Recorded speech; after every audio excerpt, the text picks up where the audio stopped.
નિયમ, સંયમ અને સમર્પણનો પાવન સંગમ એટલે યોગ. દર વર્ષે 21મી જૂને જ્યારે સમગ્ર વિશ્વ યોગના રંગે રંગાય છે, ત્યારે ભારતની આ વિરાસત પર દરેક દેશવાસીનું મસ્તક ગર્વથી ઊંચું થઈ જાય છે. વડાપ્રધાન નરેન્દ્રભાઈ મોદીના દાર્શનિક વિઝનને કારણે જ આજે વૈશ્વિક સ્તરે યોગને અદ્ભુત સ્વીકૃતિ મળી છે. આધુનિક અને તણાવપૂર્ણ યુગમાં નવી પેઢીને સકારાત્મક જીવનશૈલી તરફ વાળવામાં યોગ એક પ્રેરણાદીપ બન્યો છે. ગુજરાત સરકારે પણ આ વારસાને ઉપાડીને લોક ભાગીદારીના જોરે એક અભૂતપૂર્વ જનચેતનાનું રૂપ આપ્યું છે. ખાસ કરીને વિશ્વની સૌથી વિરાટ પ્રતિમા સ્ટેચ્યુ ઓફ યુનિટીના સાનિધ્યમાં જ્યારે હજારો ઉત્સાહીઓ એક સાથે પ્રાણાયામ અને આસનોની મુદ્રામાં લીન થાય છે, ત્યારે ત્યાં અલૌકિક ઉર્જાનો સંચાર થાય છે. રાજ્યના પૌરાણિક વારસા સમાન સ્થળો, દરિયા કિનારા અને હરિયાળા બગીચાઓ આજે યોગના જીવંત મંચ બન્યા છે, જે ગુજરાતની ભવ્ય સંસ્કૃતિને વધુ ઉજાગર કરે છે. યોગમય ગુજરાત વૈશ્વિક સ્તરે ભારતીય સંસ્કૃતિનો મહોત્સવ. વડાપ્રધાનના અથાગ પ્રયાસોથી યોગને મળ્યું વૈશ્વિક સન્માન. ડિપ્રેશન અને માનસિક તણાવ મુક્તિની અમોઘ ચાવી. લોકોના સાથ સહકારથી યોગ બન્યો લોકોત્સવ. ગુજરાતના ખૂણે ખૂણે અનોખી શૈલીમાં થાય છે યોગાભ્યાસ. એકતાની પ્રતિમાના સાનિધ્યમાં દર વર્ષે ભવ્ય યોગ સાધના. ગુજરાતના ઐતિહાસિક અને પ્રકૃતિના સ્થળો બન્યા પ્રદર્શન કેન્દ્ર.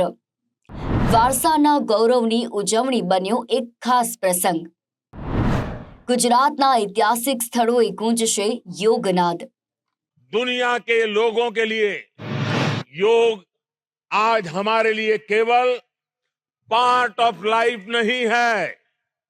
प्लीज रिमाइंड, ये पार्ट ऑफ लाइफ नहीं है, बल्कि योग अब वे ऑफ लाइफ बन रहा है. ગુજરાતમાં યોગ હવે પ્રવૃત્તિ મટીને પ્રત્યેક વ્યક્તિની દિનચર્યાનો અનિવાર્ય હિસ્સો બની ગયો છે.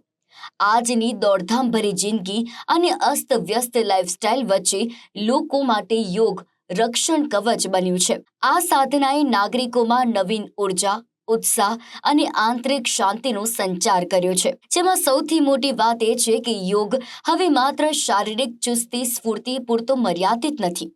તે આત્મનિર્ભરતાનું નવું સોપાન બન્યો છે. ગુજરાત સરકારે આ સંસ્કૃતિને ગામે ગામ પહોંચાડવા માટે સત્તાવાર રીતે ગુજરાત રાજ્ય યોગ બોર્ડ કાર્યરત કર્યું છે. આ બોર્ડના માધ્યમથી રાજ્યભરના હજારો યોગ સંયોજકો અને ટ્રેનર્સ તૈયાર કરવામાં આવ્યા છે, જેઓ સમાજના દરેક વર્ગ સુધી વિનામૂલ્યે યોગનું જ્ઞાન પહોંચાડી રહ્યા છે. સોસાયટીઓ, ગ્રામ્ય ચોરા અને શહેરોના બગીચાઓમાં નિયમિત ચાલતા વર્ગોને કારણે એક મોટું જન આંદોલન ઊભું થયું છે. પરિણામે તંદુરસ્તી સાથે સ્વનિર્ભરતા ના મંત્ર સાથે રાજ્યના યુવાનો માટે રોજગારીની નવી વિપુલ તકો પણ ખુલી છે.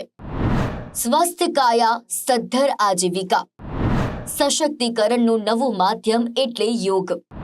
ગુજરાત રાજ્ય યોગ બોર્ડ બન્યું સુખાકારીનું કેન્દ્ર.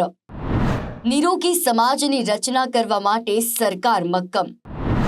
નાગરિકોના રોજિંદા જીવનમાં આવ્યું સકારાત્મક પરિવર્તન. હજારો પ્રશિક્ષિત કોચ દ્વારા અપાય છે નિઃશુલ્ક સેવાઓ. ગામથી શહેર સુધી યોગનો વધતો પ્રભાવ. યોગિકોની સંખ્યા વધતા વધી યોગ પ્રવૃત્તિઓ. નિરોગી જીવન તરફ આગળ વધતું ગુજરાત. તંદુરસ્તીની સાથે આર્થિક ઉપાર્જનનો સમન્વય છે યોગ. અનંત અનાદિ વડનગરના પનોતા પુત્ર આદરણીય વડાપ્રધાન શ્રી મોદી સાહેબે આપણી સનાતન અને અનંત તથા અનાદિ પ્રાચીન યોગ સંસ્કૃતિને વિશ્વ ઓળખ અપાવી છે. જે કોઈને ન સૂજે તે આપણા આદરણીય મોદી સાહેબને સૂજે. તેમણે દેશનું સેવાદાયિત્વ સંભાળ્યું ને એવા અનેક પહેલરૂપ કાર્યો કર્યા છે જે પહેલા કોઈને સૂજ્યા ન હતા. શ્રી મોદી સાહેબે યુનાઇટેડ નેશન્સમાં 177 દેશના સમર્થનની 21મી જૂને આંતરરાષ્ટ્રીય યોગ દિવસ તરીકે ઉજવવાની સ્વીકૃતિ અપાવીને 2015 થી દુનિયાના બધા દેશોને આંતરરાષ્ટ્રીય યોગ દિવસ ઉજવતા કર્યા છે. ટૂંકમાં કહીએ તો ગુજરાતની ધરતી પર યોગ હવે માત્ર શારીરિક પ્રવૃત્તિ નહીં, પરંતુ તે સામાજિક સમાનતા અને વૈચારિક ક્રાંતિનું પ્રતીક બન્યો છે.